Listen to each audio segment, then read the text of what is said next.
और पंजाब जो एक वक्त नंबर 1 स्टेट होता था आज 18वें नंबर के अंदर पहुंच गया देश। हमारे को नहीं आती इंडस्ट्री चलानी, हमको कुछ नहीं पता, अफसरों को भी कुछ नहीं पता, पैसे नहीं है सरकार के पास।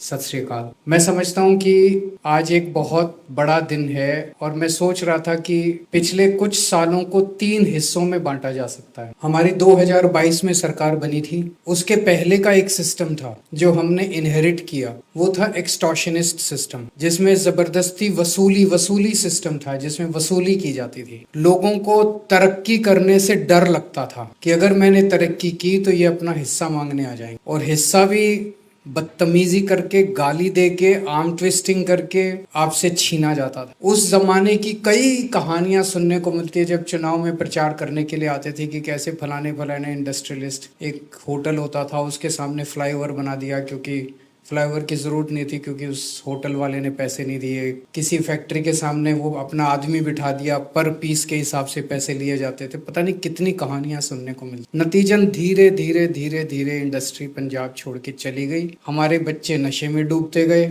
हमारे बच्चों के पास रोजगार नहीं बचा, और पंजाब जो एक वक्त नंबर 1 स्टेट होता था आज 18वें नंबर के अंदर पहुंच गया देश। फिर हमारी सरकार आई। हमारी सरकार ईमानदार सरकार है, हमारी नीयत साफ है, लेकिन उस वसूली सिस्टम को 4 दिन के अंदर ठीक करना संभव नहीं था। पिछले 3 साल से उस सिस्टम को हम झकझोरने की कोशिश कर रहे हैं, उसमें ठीक करने की कोशिश कर रहे हैं, तेल डाल रहे हैं, ग्रीस डाल रहे हैं। पिछले 3 साल में कई सारी चीजें करी, इतनी सारी हम लोगों ने मिलनी करी, आप लोगों के सुझाव लिए, उन सुझावों को इम्प्लीमेंट किया। अब जो डिसीशंस पिछले कुछ महीनों में अनाउंस किए गए हैं वो डिसीजन क्रांतिकारी डिसीजंस हैं कि कोई भी इंडस्ट्री अगर कोई अप्लाई करेगी एक्सपेंशन के लिए, डाइवर्सिफिकेशन के लिए, या investment, fresh investment, greenfield investment के लिए, तो फ्लैट 45 डेज के अंदर आपको सरकार की सारी अप्रूवल्स दे दी जाएंगी। अदरवाइज 45th डे को आपको डीम्ड अप्रूवल की चिट्ठी दे दी जाएगी, it is deemed to be approved.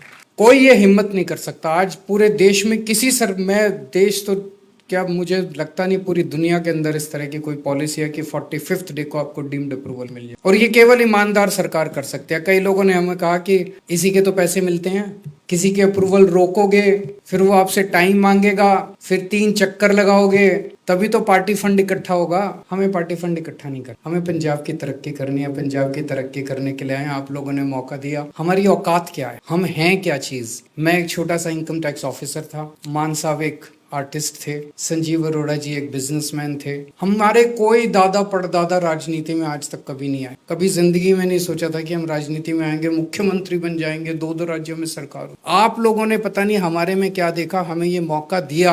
अब हमें पैसे नहीं इकट्ठे करने, जो आप लोगों के मन में हमारा प्यार है वो प्यार बना रहे, विश्वास बना रहे, और उसी प्यार में दिन दूनी 4 तरक्की हो, यही ऊपर वाले से, रब से हमारी इच्छा है। पंजाब की तरक्की हो, यही चाहते हैं। तो हमें पैसे नहीं इकट्ठे करने, इसीलिए केवल एक ईमानदार सरकार ये निर्णय ले सकती थी कि फ्लैट 45 डेज के अंदर आपको अप्रूवल मिल जाए। उसमें भी एक बहुत बड़ी बात है कि अगर आप एमएसएमई हैं और अगर आपकी इन्वेस्टमेंट 125 से करोड़ से कम की है तो आपको कोई अप्रूवल नहीं चाहिए। 125 करोड़ की इंडस्ट्रीज शुरू कर सकते हैं आप बिना किसी अप्रूवल के अंदर। एमएसएमई कोई भी इंडस्ट्री 125 करोड़ की बिना किसी अप्रूवल के अंदर। इस किस्म का ease of doing business is I think beyond the imagination. शायद आप लोगों को भी जब कहा जाता कि भाई आप कुछ बनाओ तो आप ये सोच भी नहीं सकते थे कि इस तरह की भी कोई पॉलिसी हो सकती। तो पहले 3 साल मैं समझता हूं कि हमारे जो गुजरे उसमें हम पॉलिसी बना रहे थे, आपके ऊपर आपको बता रहे थे, वो इंडस्ट्री फ्रेंडली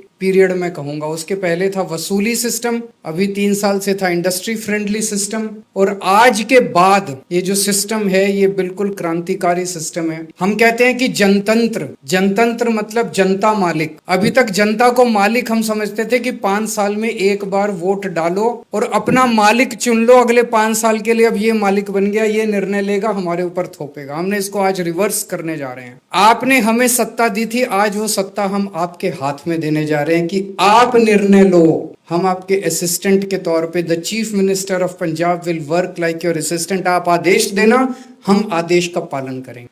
आप निर्णय लेना, हम आपके निर्णयों का पालन करेंगे। अंग्रेजी में कहते हैं the wearer knows where the shoe pinches. आप लोगों को पता है, हमें टेक्सटाइल चलानी नहीं आती, हमें साइकिल बनानी नहीं आती, हमें साइकिल के पुर्जे बनाने नहीं आते, हमें स्पोर्ट्स इक्विपमेंट बनाने नहीं आते, हमारे को नहीं आती इंडस्ट्री चलानी, हमको कुछ नहीं पता, अफसरों को भी कुछ नहीं पता, लेकिन निर्णय सारे हम लेते हैं, पॉलिटिशियन निर्णय लेते हैं, अफसर सारे निर्णय लेते हैं, और आप लोग हमारे पीछे पीछे घूमते हैं, ये कर दो जी। छोटी छोटी चीजें कराने के लिए इंडस्ट्री एसोसिएशन को धक्के खाने पड़ते हैं। एक छोटा सा निर्णय कराने के लिए सालों साल, हफ्ते, महीने बीत जाते हैं। अब वो खत्म। आज हम आपको ये बनाई है, सारी कमिटीज बनाई है। अब यहां से हमें हवाई जहाज को टेक ऑफ कराना है, पंजाब के हवाई जहाज को टेक ऑफ कराना है। अब हमें हवाई जहाज की स्पीड से चलना है पंजाब को इंडस्ट्रियलाइजेशन के मामले, ये मकसद है। आप अपने अपने सेक्टर की सेक्टर स्पेसिफिक 24 सेक्टर्स की कमिटीज बनाई गई हैं। ये कमिटीज ऐसे ही नहीं बना दी गई, ये एक एक आपको मान साहब ने और संजीव अरोड़ा जी ने बैठ के एक एक व्यक्ति को हैंडपिक किया है, चुना है। बहुत नाम थे हम लोगों के पास, मैं जानता हूं कितनी मेहनत की है इन दोनों लोगों ने। एक एक व्यक्ति को चुना गया है। You have been hand picked because of your past contributions to your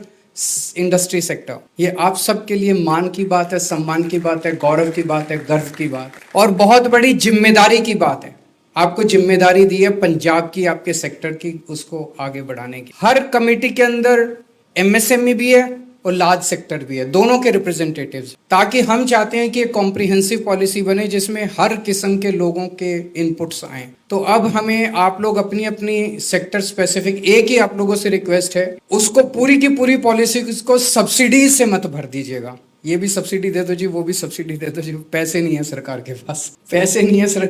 हम आपको ईज ऑफ डूइंग बिजनेस देंगे। हम आज भी ईज ऑफ डूइंग बिजनेस में केवल 3 साल के अंदर आज हम नंबर 1 पहुंच गए पूरे देश के अंदर, पंजाब नंबर 1 पहुंच गए। हम आपको ऐसा सिस्टम देंगे कि आप खूब तरक्की करो, खूब आगे बढ़ो, लेकिन सब्सिडीज मत मांगिएगा कि इसकी भी सब्सिडी दे दो, उसकी। कोई आया मेरे पास, बोला जी वो मध्य प्रदेश वाले तो 50% कैपिटल पे सब्सिडी दे रहे हैं, वो हिमाचल प्रदेश वाले इतने % इस पे सब्सिडी दे रहे हैं। वो मुझे लगता है सिस्टम सस्टेनेबल नहीं है। एक पता चला एक राज्य के अंदर जो सब्सिडीज मिलती थी, अब उनकी हालत खराब हो गई, उन्होंने सब्सिडी बंद कर दी, सारी इंडस्ट्री उठ के अब दूसरे राज्य में चली गई। ये तो सस्टेनेबल डेवलपमेंट नहीं है। अगर केवल प्रॉफिट केवल सब्सिडी से ही निकलेगा तो फिर तो जिस दिन सब्सिडी बंद होगी उस दिन प्रॉफिट भी आपका खत्म हो जाएगा। हमें अपने को आपको कॉम्पिटिटिव बनाना पड़ेगा, इनोवेशन करना पड़ेगा। आज आप लोगों के पास मौका है। अभी 2 अक्टूबर तक हम समझते हैं आप अपनी पॉलिसीज बनाइए, और इन पॉलिसीज को फिर आपने ही इंप्लीमेंट करवाना है, आप ही इंप्लीमेंट कराएंगे। अभी 2 अक्टूबर तक आप अपनी पॉलिसीज बनाएंगे।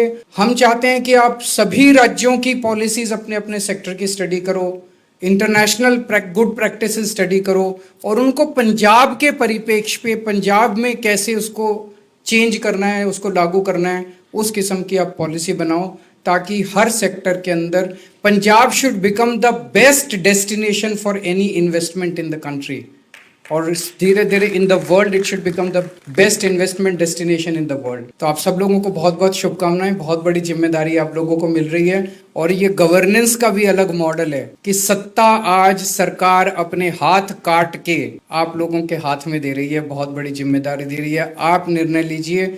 मैं आपको यकीन दिलाता हूं, जिसमें बहुत ज्यादा प्रॉब्लम अगर नहीं होगी, हम बता भी देंगे कि देखो जी ये निर्णय आपका इम्प्लीमेंट नहीं हो सकता, इसमें थोड़ी सी प्रॉब्लम है और ये प्रॉब्लम है, आपको प्रॉब्लम भी बता देंगे। 99.9% of the decisions taken by you will be implemented by the government of. Thank you, God bless you.